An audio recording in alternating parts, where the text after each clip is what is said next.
Welcome to Keystone Connect Week 14, a weekly podcast and video series connecting friends to faith, culture, and good vibes.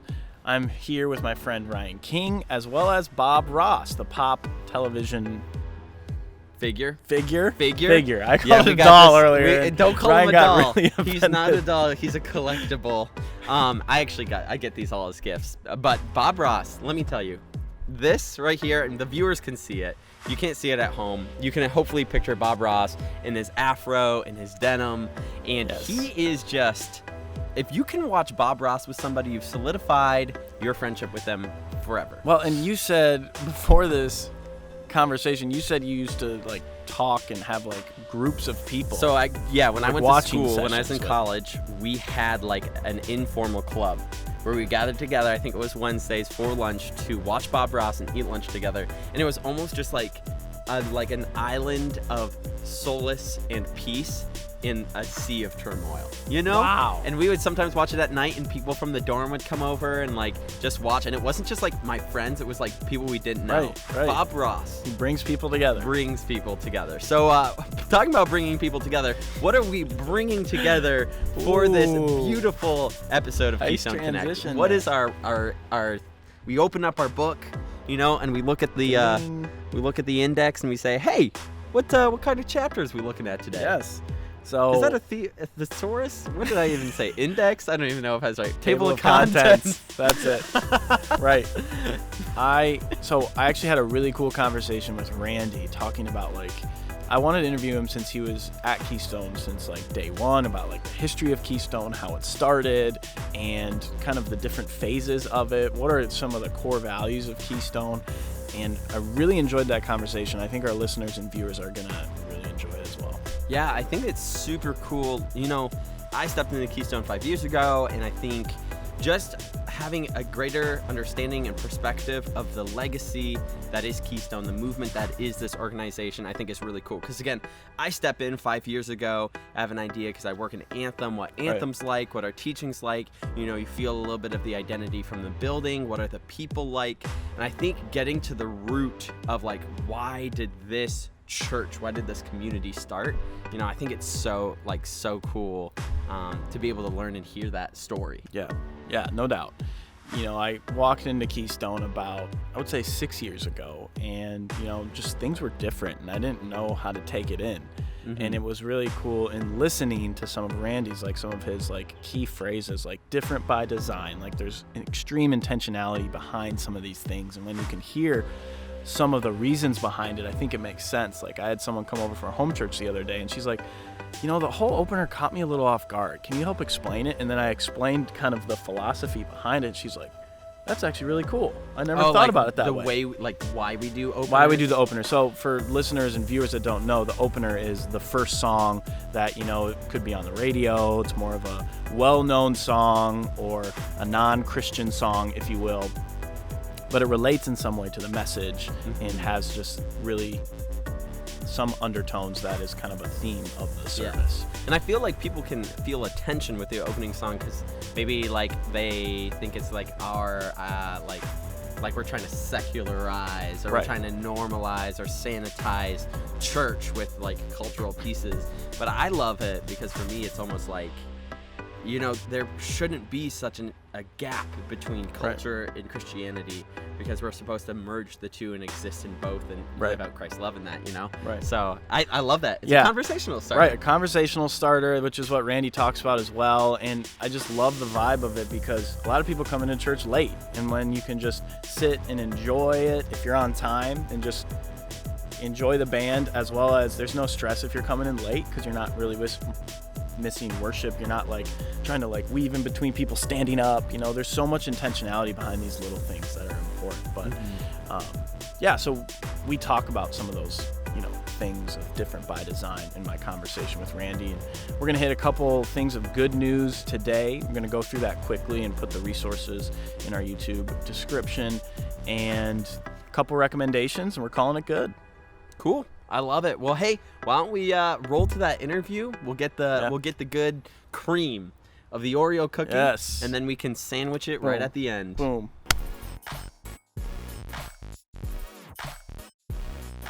I am here with Randall Scott Wassink, and this conversation and topic we're talking about kind of came up when we were talking about what is church and what is the church a couple weeks ago. So I thought it would be relevant to kind of take a look back at kind of the roots of Keystone and how Keystone started and the story behind it. So Randy, can you give us, some dates, some of the origins and kind of philosophy behind what was Keystone from the beginning?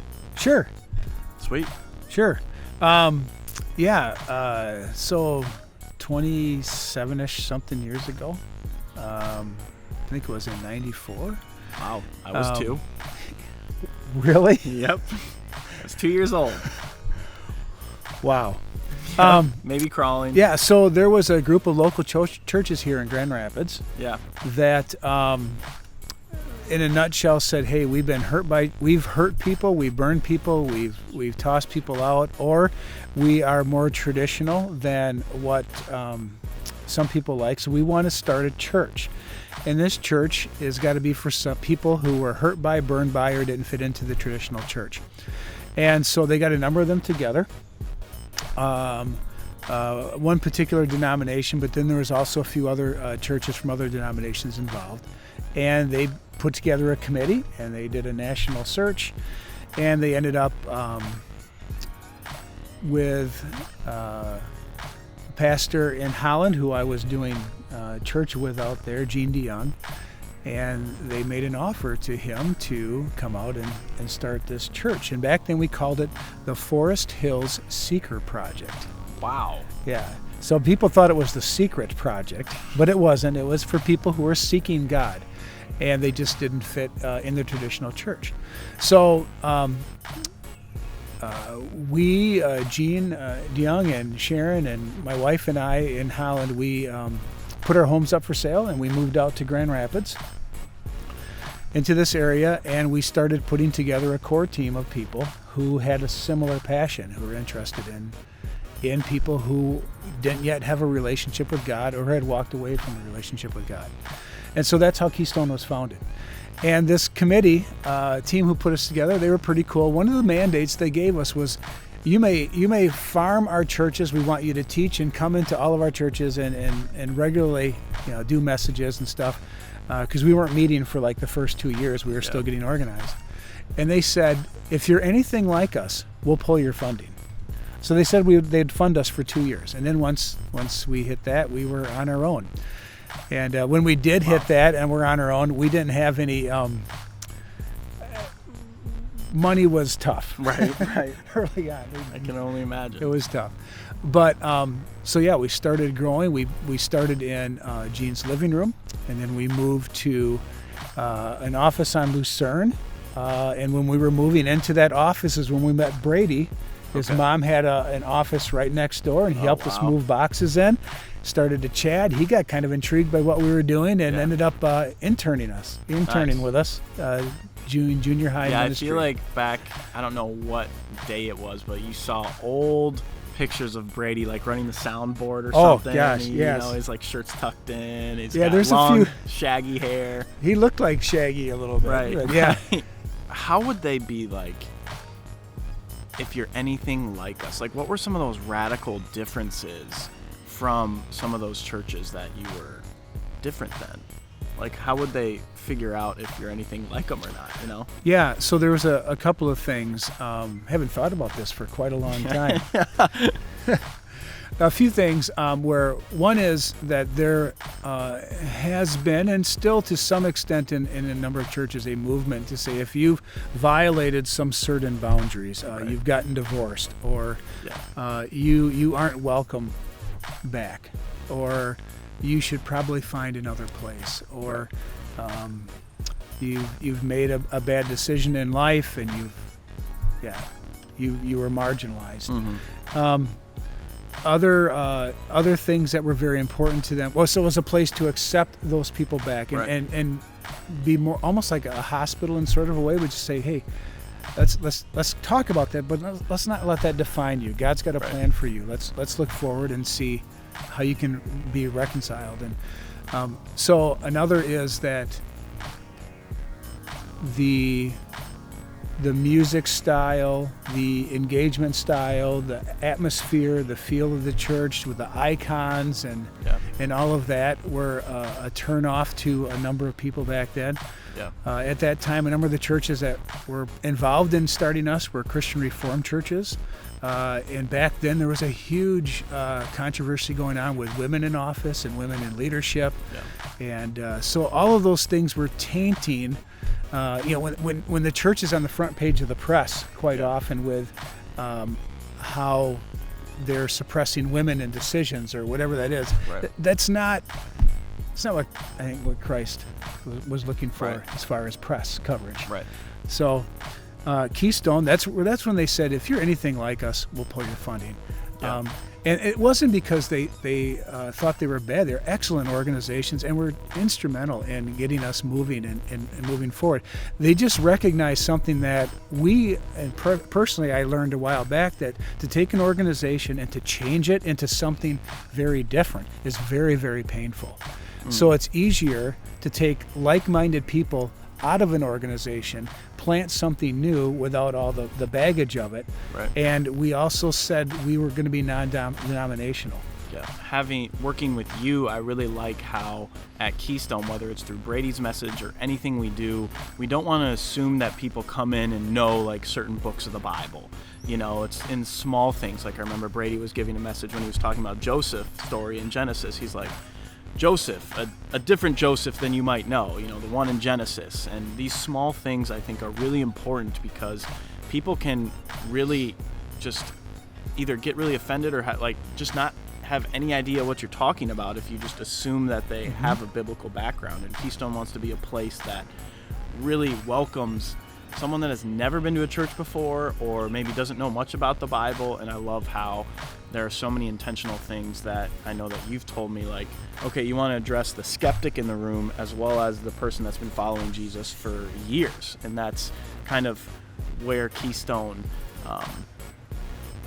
kind of the philosophy behind any teaching is addressing so many different walks of life in the room and not assuming and knowing that we all come from different camps in life. So at what point did the name Keystone actually come, and what are the origins of like the actual name?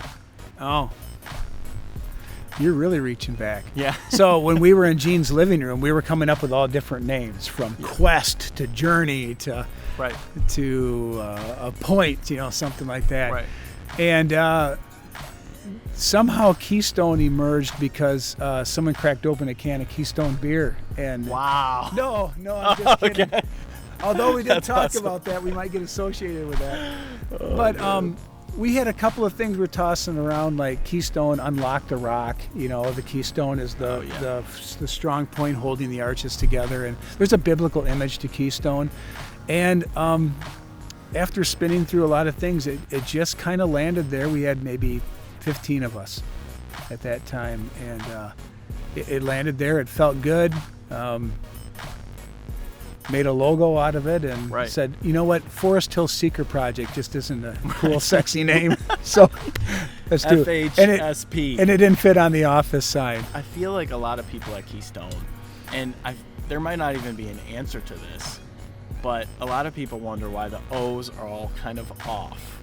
Is there any clarity or answer you can give? I feel like there's a couple different approaches here. There is strategy. Yeah. There's a reason. That's part of that different by design piece we talked about. So, for a while we were known as the Popcorn Church, the Intermission Church, the church without all the icons, the church for people who don't like church. Those were all things we had done. So the O is, there's really nothing special to the O. It's meant to be a conversation starter.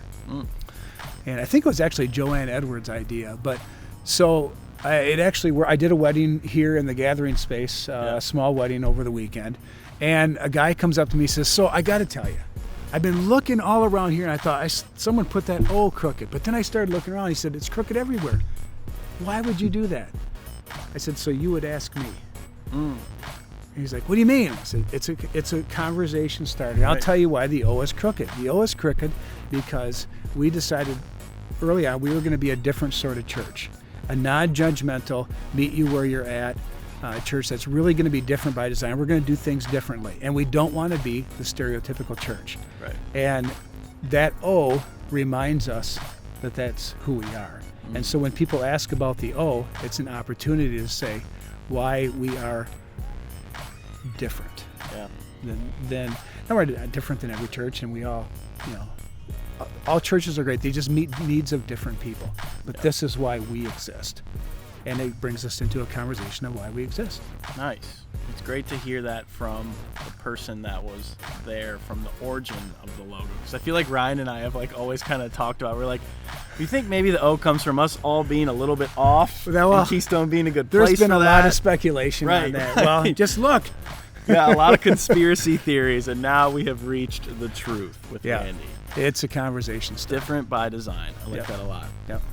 Anything else you want to talk about in regards to just some of our listeners here, and maybe how Keystone is still different by design, or how something has changed, or anything else to bring up?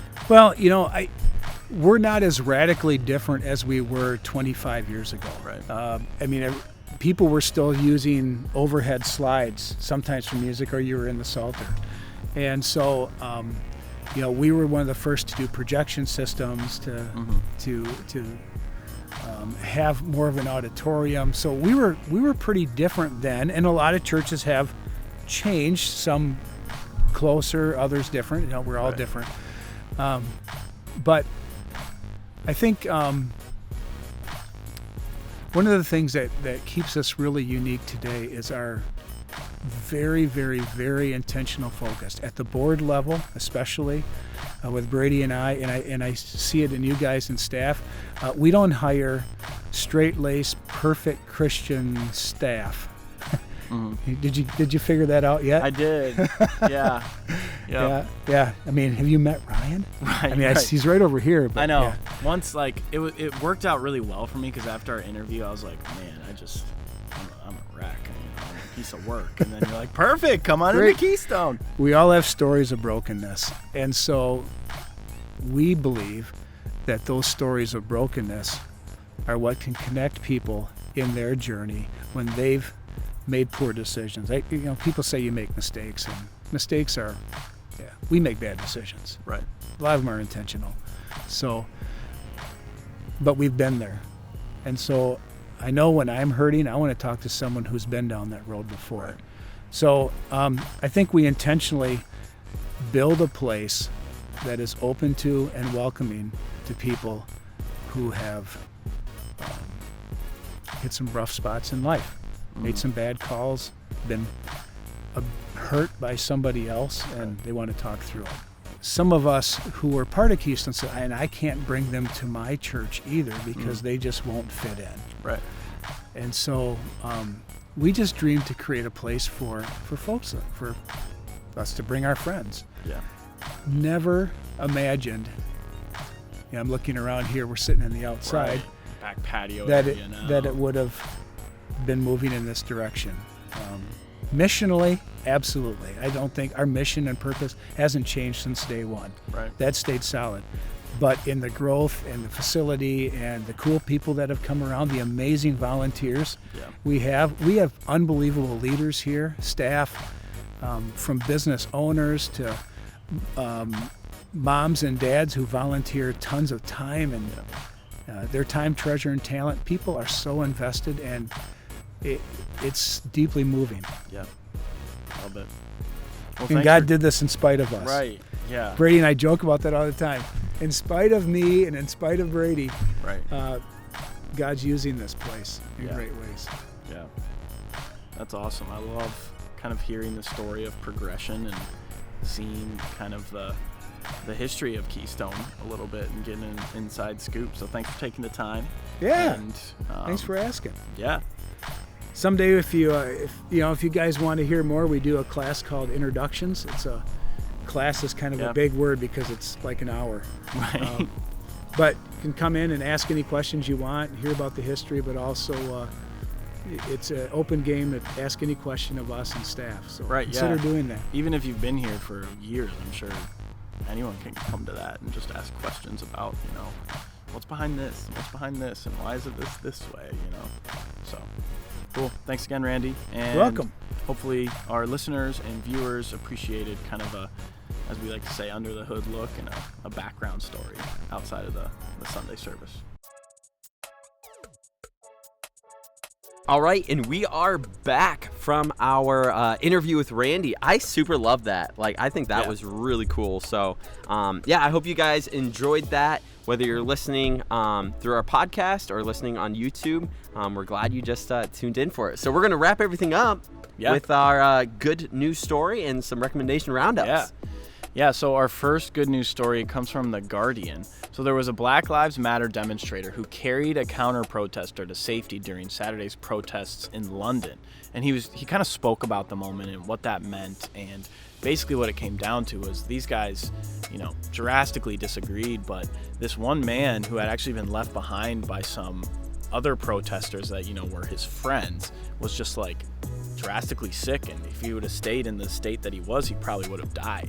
Wow. There's a really cool viral photo that if we can just like pop up for a second of this guy. I think they said he was like a grandfather as well as a personal trainer. So there's this black man that's just jacked, and he's carrying this protester who's white and was like against some of the Black Lives Matter protests. But it's such a powerful picture of this guy's instinct to just, and they talk about it in the article, just pick someone up and just take him to safety and carry him to the police and get him and really save his life. Yeah, I love that. I feel like, again, those images, these things, like, we got to let them sit with us. We've talked about this every week, since really the George Floyd murder happened. And I think it's important that we continue bringing them up, because, the social media posting is like, fading out a little bit. But I think, again, that's good so that it can, like, ebb itself into our consciousness, and change us. And I love that photos like that and stories like that, because again, they give us those dialogue, and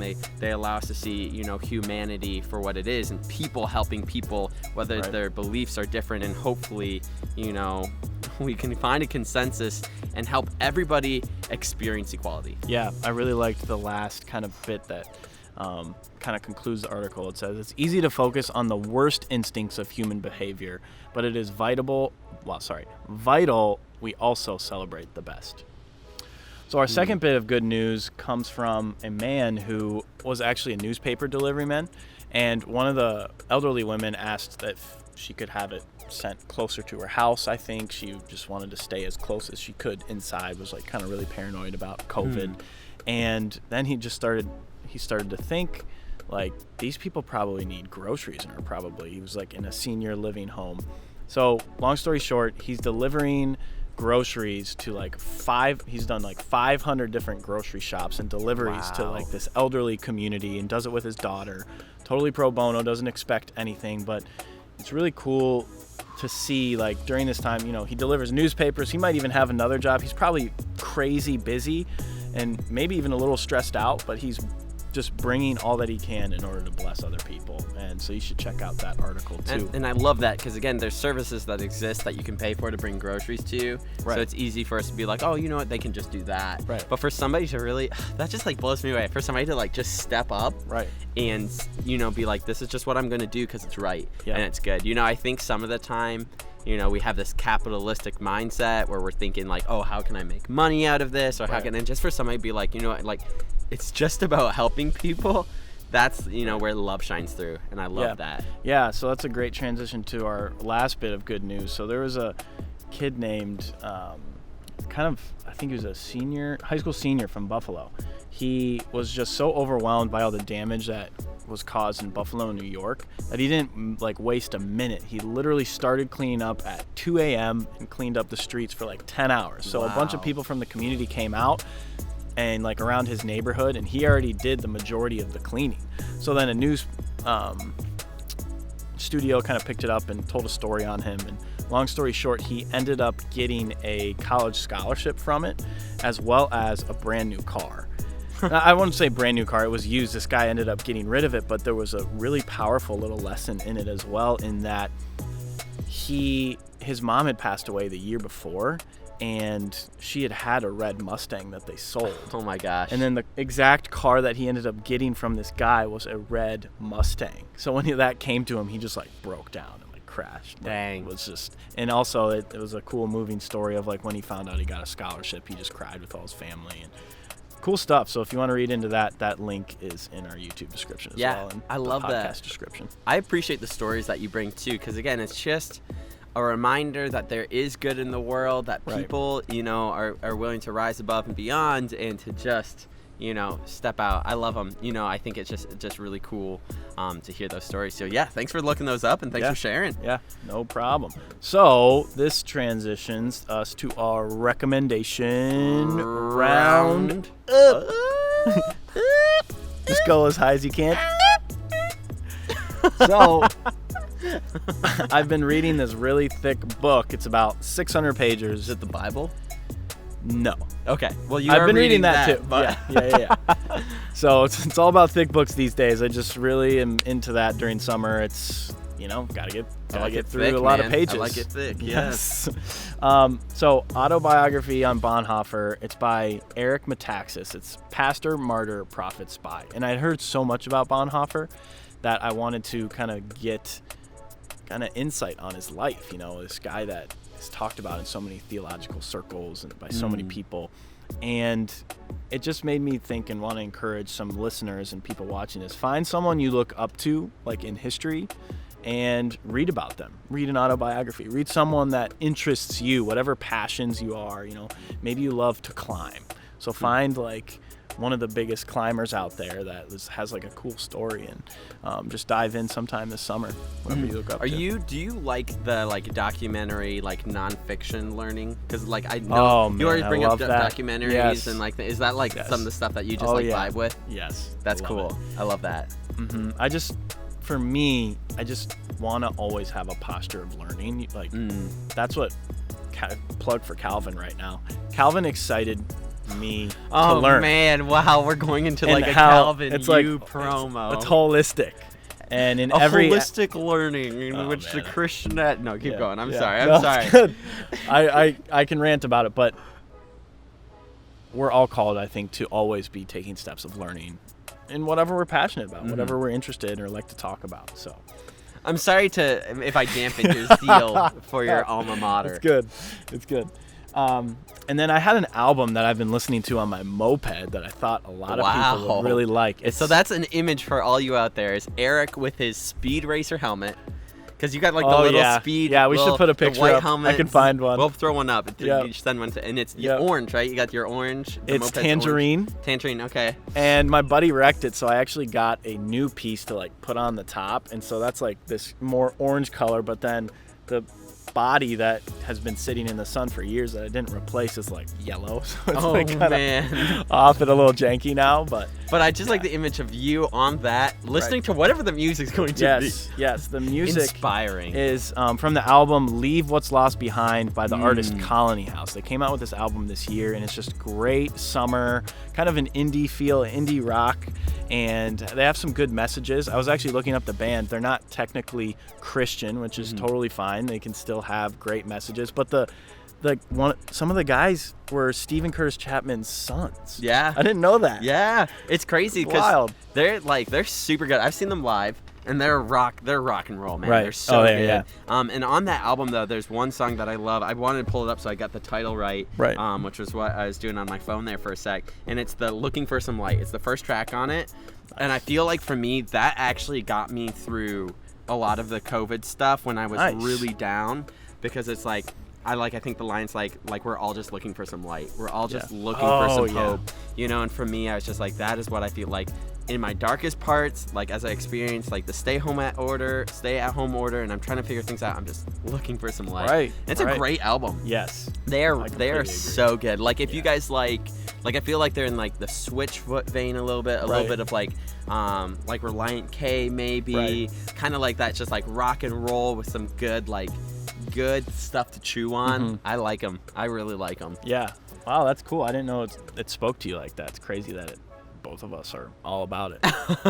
Yeah, man. Colony I think House. it's super hard right now for musicians to like, they release that album and it's like, man, like I feel like it's so hard because they can't tour it right now. Right. So I love just promoting it for people to listen to and hear their music. Yeah.